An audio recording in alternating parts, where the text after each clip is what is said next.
See you tomorrow.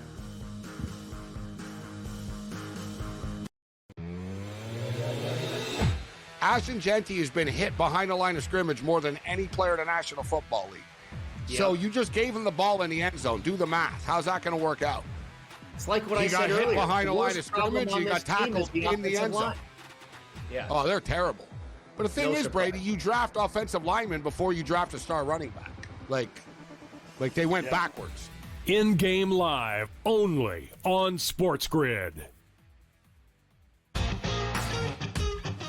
When I think of the European tour, these are the players I'm thinking of, right? So I understand why that they would be so frustrated by all this, but they also know that there are rules in place that from a competitive standpoint, that if you're a member of this tour, like you can't go join a rival tour. Like there's rules in place, just like in any other business.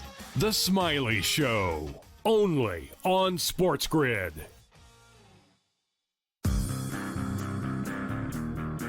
The Green Bay area and the Philadelphia area, you would get on ABC normally. Yes. But they didn't have ABC, so they couldn't get it locally. Yeah, it just, you have to ask the question, like, nobody wants to hear from Bob Iger during the Monday night game when 10 million people are blacked out from watching the game, and you not ask him about when the blackout's going to end. The Craig Carton Show, only on SportsGrid. The 35 cents, though, for yes on Ohio State. Yeah. I like that, Donnie. I think there's value in that right now because we only got, 3 weeks left to go. Then we'll have conference championships. Yeah, the more they keep winning, and they will win, the more that will increase, and that's a pretty good return on an investment there with Kalshi. The Early Line, only on SportsGrid. Movement in the WNBA labor talks, plus why was Ronaldo at the White House? FOS Today starts now.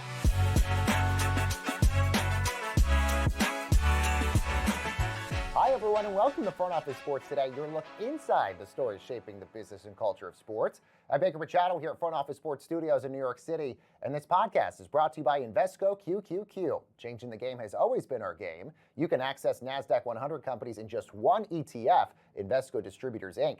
Now, coming up, we chat with the projected #1 pick in the first ever professional women's baseball draft. But first, movement in the ongoing WNBA CBA talks in today's main event.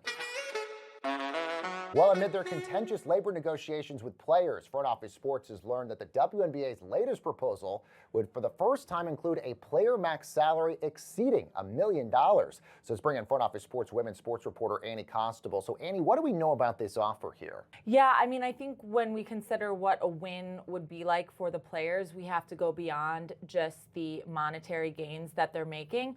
Obviously, we know this is a substantial increase compared to what the players are making currently, but we know that revenue sharing is also a priority, which is included in the current proposal that the union just received from the league. But beyond that, there are still matters on the table as far as, maternity benefits, benefits as a whole, other situations that need to be discussed regarding roster expansion. So there's still a lot on the table that needs to be solidified before any agreement, any CBA agreement is reached. And they had pushed the negotiating window to November the 30th, correct me if I'm wrong. So given all of that, do you envision them getting a deal by that deadline, or do you see them having to do another 30-day window to still hammer out some more details here? What we know now is that both sides have the right to renege on that 30-day extension with 48 hours notice. So I think something to watch is how the union responds to this proposal. Have they responded? I've reached out for comment, have not received comment back. These next 48 hours are going to be interesting to watch how the union responds. Beyond that, I think what's interesting is that the league is up against the timeline of an expansion draft for two teams. So obviously, it's in the league's best interest to get these negotiations completed in a timely fashion, but the union is not beholden to that same timeline. They're not concerned about, the expansion draft or what's best for the league. So the union is definitely, as we've seen already, they're going to do what's best for them. And I think it's just a matter of figuring out what that is at this current state. And do you almost think, because we're now seeing almost every other day, it seems like another player is joining rival leagues like Project B. We have Unrivaled starting in January. Do you almost think that that is giving players more leverage here to say, look, we're doing all these other things to make more money, and you're working on our timeline almost here? Yeah, that's why it's a little early, in my opinion, to say that this is such a great proposal by the WNBA, because what we've seen from other leagues is increased salary offers. Project B is offering star players multiple multi-million-dollar deals, which again is more than what we're learning is included in this initial the latest CBA proposal from the league. And what I've also learned is that as far as the threat that Project B poses to the WNBA, players could consider foregoing the WNBA season if they chose to. Because again, if you're receiving multi-million-dollar contracts for a season that runs from November to April, if you choose to prioritize that, you can, based on the salary that's being provided there. So long story short, I think obviously the leverage belongs to the players because of the other offers on the table in other leagues. Had those not been there in this way, I think we'd be dealing with a different type of negotiation, as we've seen kind of in the past, as far as players not having the same leverage that they do today. All really incredibly interesting what's going to be happening here. Annie Constable, thank you so very much for your insights on all of this. Meanwhile, just in the past week, NBA stars like Giannis, Victor Wembanyama, Ja Morant, and more have picked up injuries, sidelining them for a period of time, which has now led Warriors head coach Steve Kerr to say he's, quote, very concerned that the NBA's increased pace of play combined with its condensed 82-game season is leading to an increase in injuries. So let's bring in front office sports reporter Colin Salau for more. So Colin, tell us a little bit more about what Steve Kerr is saying here. Yeah, so Steve Kerr was asked before the game against Orlando on Tuesday about the injuries, because of the announcements of injuries, like you said, to Wembanyama and Giannis. And he said there's been a, quote, dramatic increase in pace in recent years. And that's really attributing to these injuries, he believes. I mean, you don't have to look further than Steve Kerr for witnessing a soft tissue injury with Kevin Durant back when they were trying to win the championship in 2019, right? So it's Steve Kerr is someone that really is aware of this, and he's kind of saying that there's not a lot that can be done because the season is so long as well, right? He said that his medical staff is aware of the increased pace. His medical staff is also saying that that's a big issue, but not a lot can change unless the season is shortened. And that's not really going to change either, because the revenue of the league is contingent to those number of games. Yeah, I'm glad you mentioned all that, because that's been the big question here is, would the NBA even shorten the season? He's arguing maybe it should go to 72 games, maybe chop off about 10 games here. But it's interesting the amount of stars that are getting injured. Yahoo Sports' Tom Haberstroh tweeted that nearly half of all NBA stars are currently injured, and stars are missing twice as many games as they did just a season ago. I mean, if it gets to the point where, all of a sudden this is impacting the media deals, where on NBC the other night they're supposed to have this big game between Ja Morant and the Grizzlies versus Wemby and the Spurs, and neither can play, doesn't that then impact the product that the NBA is trying to highlight here? Yeah, I mean, Haberstroh brought up a great point. He one of his stats was like, NBA stars in the first month of the season are missing 1 in every 3 games compared to 1 in every 9 in the past. I also brought up very early on in the year that I think it was like 8 or 9 NBA stars were injured before the season even started. And these are not just one-off injuries. These are a few weeks up to full seasons. To your point, I think it does really impact games. Zach Lowe says it on his podcast all the time. He tells this story of how he was trying to tell his friends who aren't NBA fans that he was going to watch Jokic in New Orleans, and then Jokic didn't play. And he's already one of the players that plays pretty significantly. So I think to your point, it does have an effect, but the NBA just signed this media deal. And that's an 11-year deal. So will that really affect them right now? I think it's somewhat of a medium to long-term issue that they just have to solve before that deal resets. Colin, in the minute or so we got left with you, let's just quickly talk about the pace of play here. According to Basketball Reference, the average pace of an NBA game this season is 100.5 possessions per game. That would be the fastest since 1988. I mean, is that just what the fans are asking for here? Why are we seeing an uptick now in the pace? Yeah, Baker, to your point, I was also looking through some data and saw that, the pace number, which is basically the average possessions that a team plays per game, 24 teams are at 100 or more in that number this year. 10 years ago, there was one team that was over 100, right? So you can really see that, Steve Kerr's point is correct here, that the pace is really going up. But Steve Kerr also said it himself. I'll use a coach's point instead of my own, that teams are starting to recognize that if you're running and you're beating teams and you're being faster than teams, that is a way to win games. So younger teams perhaps are using those fresh legs and running more. That is just a very simple way to gain an advantage in the game. And so I don't know if it's necessarily what the fans are asking for, more so as it's teams who are realizing that this is the way to win. Front Office Sports reporter Colin Salau. Colin, thank you so much. And coming up next, everyone on the show, ahead of the inaugural Professional Women's Baseball League draft on Wednesday night, we will introduce you to the projected #1 pick, Kelsey Whitmore, and we'll talk to her more about her time with the Savannah Bananas.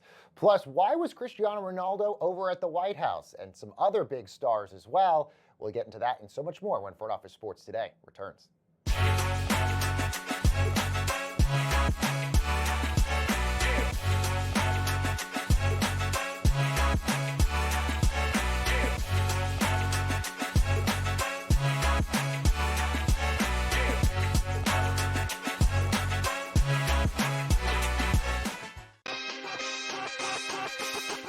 And Mahomes were never taken serious. Hurts won't be, even if they're the 1 seed. Jonathan Taylor plays running back. Stop.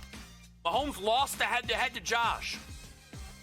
Can I confidently eliminate every single person booked behind Josh Allen to at least beat out Josh Allen?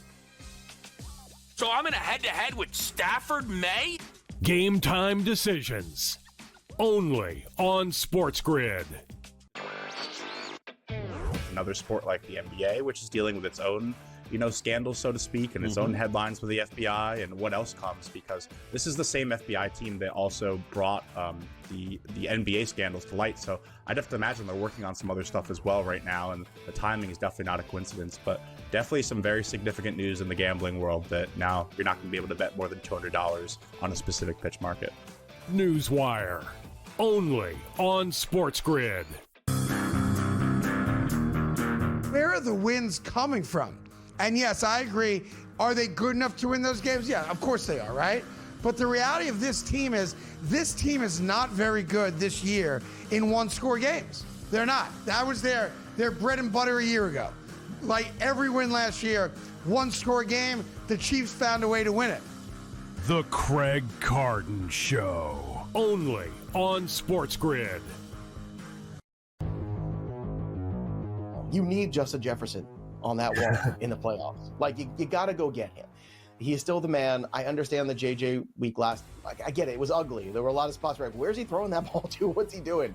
It'll be fine. Justin Jefferson's far too talented, and McCarthy will continue to figure it out. But it's the target volume you want. He gets double-digit targets every week. He is arguably the best wide receiver in the NFL. Fantasy Sports Today. Only on SportsGrid.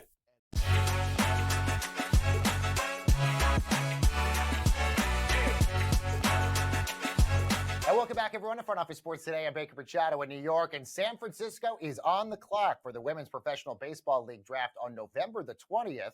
This where 130 players will be eligible for the draft, with teams selecting 15 players for their roster ahead of their inaugural season next year, with USA Baseball and Savannah Bananas star Kelsey Whitmore seen as the likely #1 pick in the draft. So to get a preview, let's bring in Kelsey Whitmore. Kelsey, good to have you here. Thanks so much for joining us. So let's talk about the pre-draft process. What's it been like ahead of this very big moment for you?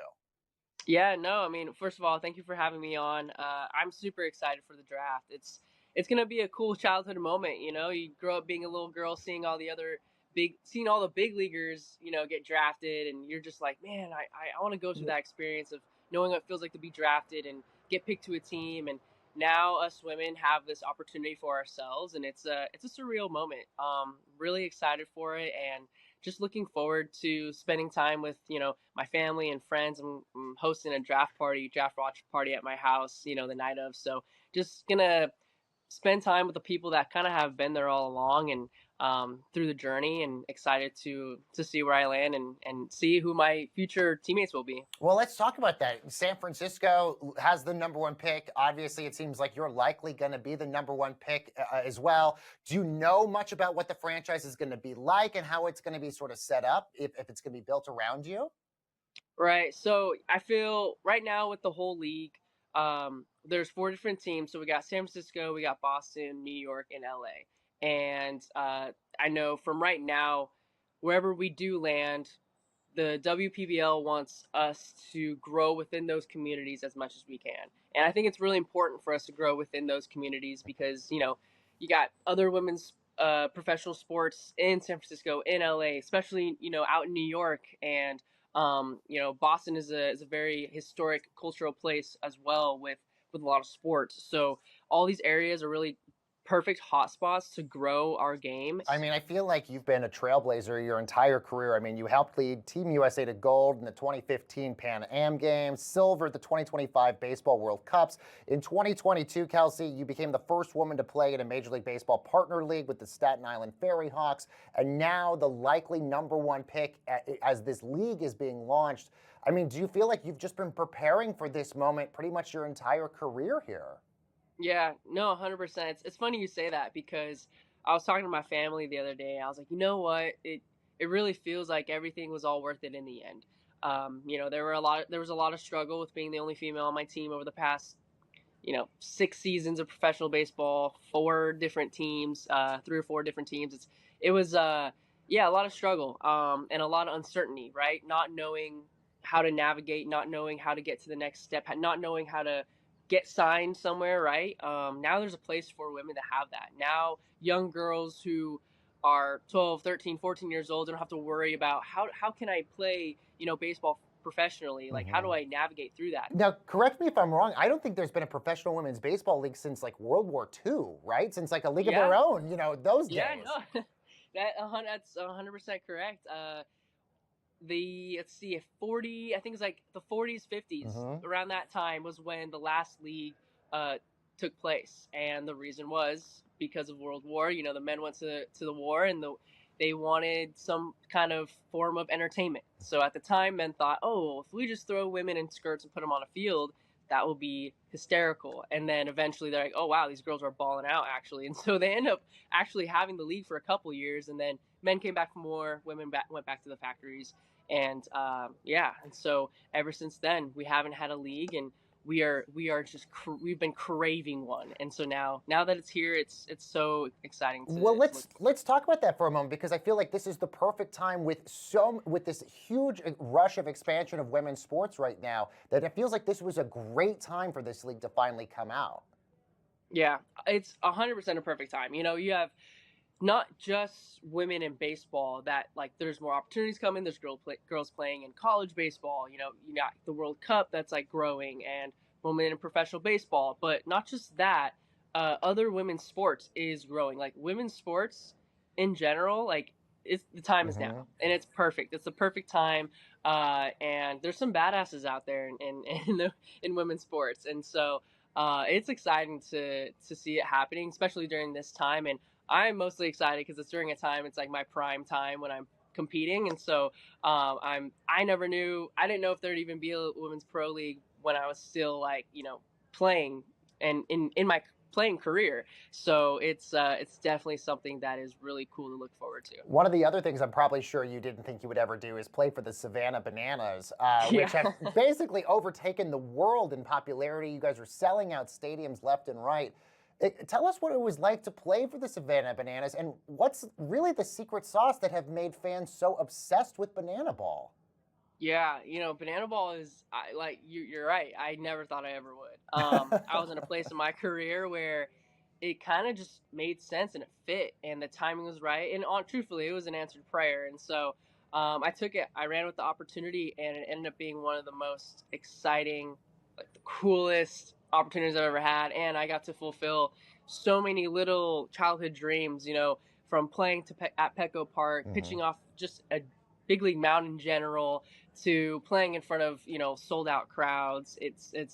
That was an incredible experience. And on top of it, it was some of the men that I played with were some of the coolest guys. Like, I've been very fortunate over the years with the professional teams I've played on, where the men they're awesome. They're like older brothers to me, right? But this team there's just a bunch of, goofballs that can ball out, do some backflips in the outfield while they catch a ball, like just, cool stuff. But it was different. It was definitely different. I'm not someone I'm very like just chill, low key, and it's a very loud, big entertainment, right, based environment. And so definitely had to adapt, but I got to do what I love at the end of the day, so it was all worth it in the end. Are you done with the Bananas, or is there an opportunity that you could still go back and play for them down the road? So one of the things that I know the owner wants is to have women on each team. That is something that has been said before, and it's definitely something that has been put out there. And so at the moment, right now, they have set some of their teams, and at the moment, and then moving forward, hopefully, there will be another opportunity next year for us women to play. I know they really want that, and I know they really support it. So, I hopefully down the line I see myself in yellow again. Well, we also can't wait for the big draft, the likely #1 pick in the Professional Women's Baseball League draft, Kelsey Whitmore. Kelsey, such a pleasure to have you here. Congratulations on all your success and best of luck coming up ahead. Thank you. I appreciate it. Thank you. All right, we have more Front Office Sports Today headed your way right after this quick break.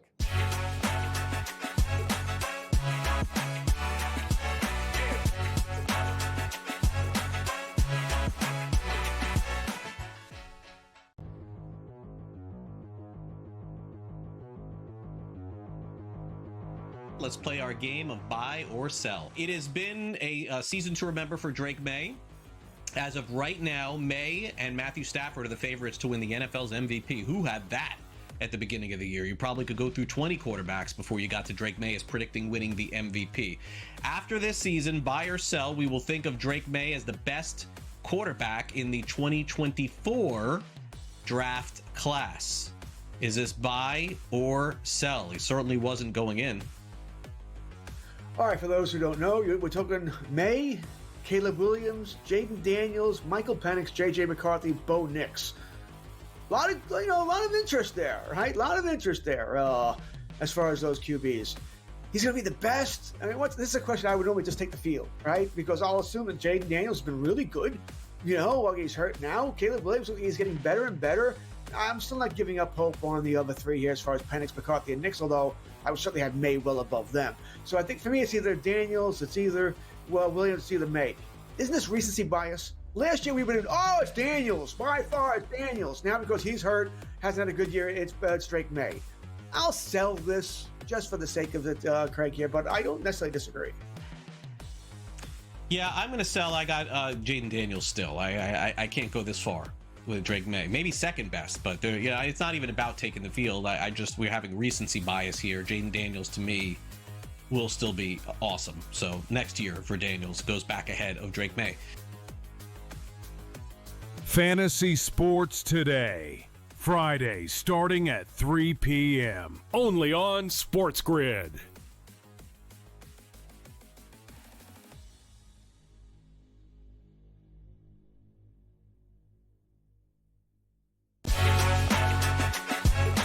Welcome back, everyone, to Front Office Sports Today, and this podcast is brought to you by Invesco QQQ. Now, in football, changing the game begins with rethinking it, like rethinking how players work on their game.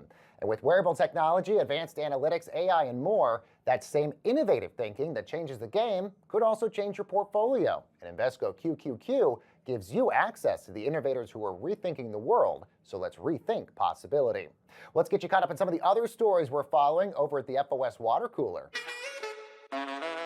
And joining me is Front Office Sports Editor-in-Chief Dan Roberts. Dan, good to see you as always. So let's start with some news in Washington. Soccer superstar Cristiano Ronaldo was at the White House this week. This is President Trump hosted Saudi Arabia's Crown Prince Mohammed bin Salman for a glitzy dinner. But there were tech CEOs there. Tim Cook, Elon Musk were in attendance. You also had FIFA President Gianni Infantino was there. Commanders owner Josh Harris was there. You even had golfer Bryson DeChambeau there. But I guess the big question, Dan, why was Ronaldo there? Well, why not, right? I mean, I see it as he was a poster child for both the Saudis and also the World Cup. He was kind of there as an ambassador. Everyone was there. It looked like half the Fortune 500 was there. True. A lot of sports names, by the way. You mentioned Josh Harris. I mean, you mentioned the biggies there. The head of the Saudi PIF, of course. By the way, very telling that in an interview with Piers Morgan, Ronaldo referred to MBS as his boss. Yes, we know where Ronaldo plays right now. Of course, Bryson DeChambeau, a real Trump pal, multiple Live executives. So what does it all add up to? Well, we already know he's the sports president. And we've been saying that in multiple FOS stories. By the way, I don't think that's a political statement. No. You can say whether you like Trump or not, he is the sports president. He was the first one to go to an NFL game, you know, for US the first time in a Open, while. I mean, he's everywhere. There's supposedly still going to be that UFC fight on the lawn, right? Right. Big wrestling guy. And so all this makes a lot of sense. And I think what you've seen is a lot of sports figures really cozying up to him. And a lot of people can say they don't like it, but I mean, they recognize the era we're in and they've realized that it's advantageous to them. We'll see what directly comes from this dinner, but let's look back to when Trump went to the US Open at the invitation of Rolex. Yep, correct. And gee, what do you know? 2 months later, a tariff deal with the Swiss. Yep. Even though Rolex at the time said it has nothing to do with tariffs and, well, say whatever you want. So I imagine that multiple things were discussed and hammered out at this dinner, even in those little quick drive-by conversations that he has when he drops by someone's table. But a lot of sports names in the room and in his orbit. Yeah, and to your point about Ronaldo calling the Saudi Crown Prince his boss, I mean, his soccer team, Al Nassr, is owned by the Saudi Public Investment Fund, and this is Ronaldo allegedly makes $200 million a year to be a part of that. But there's a lot of theories out there. Was Ronaldo doing this that way he wouldn't be suspended for the World Cup because he has a red card that's pending against him? And would you ever hear an NFL player refer to the owner of the team as his boss? No, maybe. maybe. Well, maybe. But I mean, quite maybe if on you're making that $200 million. But yes, There you yes. go. Not obviously He on knows that who stage. pays his checks. Yes, very good point. All right, meanwhile, since becoming a sneaker free agent just a week ago, Steph Curry has been really making up for some lost time, Dan. He's now been spotted in Nike sneakers. That was the first time last week when he didn't have to wear Under Armour, so he was spotted in Nike. And then just this week, he was spotted paying homage to Magic legends like Penny Hardaway and Shaquille O'Neal, wearing their throwback Reebok and Nike sneakers from the 90s. I guess the question is he just making up for lost time because he's been under a deal with Under Armour for so long, or is he subtly giving us hints about who he might want to sign with down the road? Or is he trolling? Or I is he think trolling? He's having some fun. And he knows people like you and I will talk about it. And let's note, for now, he still wears Under Armour Curries in the game. So let's just remind everyone of the dates and timeline here. They've announced that they are breaking up, but he's still with Under Armour, and Under Armour has also said it will still, as planned, put out one more Curry sneaker. That's coming out in February, right around the corner. So Curry is free to sign a new sneaker deal with anyone, and he could announce that any day. But any new deal wouldn't start until after the Under Armour deal ends. He's freed up from Under Armour October 2026. So everything we're talking about is pregame, right? The Nikes, the Reeboks. So is he actually, A, just having fun because he's free, baby, he can wear whatever he wants? B, is he testing? Is he testing them out? I like the Nikes, maybe I'll do Reebok. Or C, is he trolling because he knows the media will eat it up? I think he has a laugh, a smile on his face while he does it. And what it all adds up to is the parlor game of where will he go? A lot of people at FOS are predicting a Chinese mega brand. Li Ning, interesting. Anta, some of our folks who've written about New Balance's push into NBA signings think New Balance. I'm not sure New Balance has the money to spend on such a mega endorsement. They have it for Shohei Ohtani and They have Cooper Flag. Ohtani, and they have Kawhi and some other endorsers. But I'm not sure if those are at the level that Curry would expect from a sneaker deal at this point. Plus, he would expect to be involved in design. I mean, Under Armour made him president of, Curry brand. So it comes along now with multiple things, not just you pay me a fee and I wear your sneakers. Yeah. By the way, he could remain independent. He could say Curry brand is its own thing and build a team around that. I suspect he'll join a big brand. Yeah. And I suspect we'll find out long before that October 26th end of the Under Armour. Oh, you think within the next year. So he's going to tease us for the next year of potential things he's going to be I wearing. don't think it'll be a year, but I don't think we'll find out tomorrow or next week. Okay. I think it's months, not weeks. but it is certainly fun watching this. And boy, will it be fun if exactly as I said, next up he wears Li Ning or Anta or New Balance or Skechers or oh my God, Puma. Yes, could you imagine? Dan Roberts, thank you so Good much fun. for joining Thank us. you. All right, thank you at home for watching us as well. We'll be back for more Front Office Sports today tomorrow.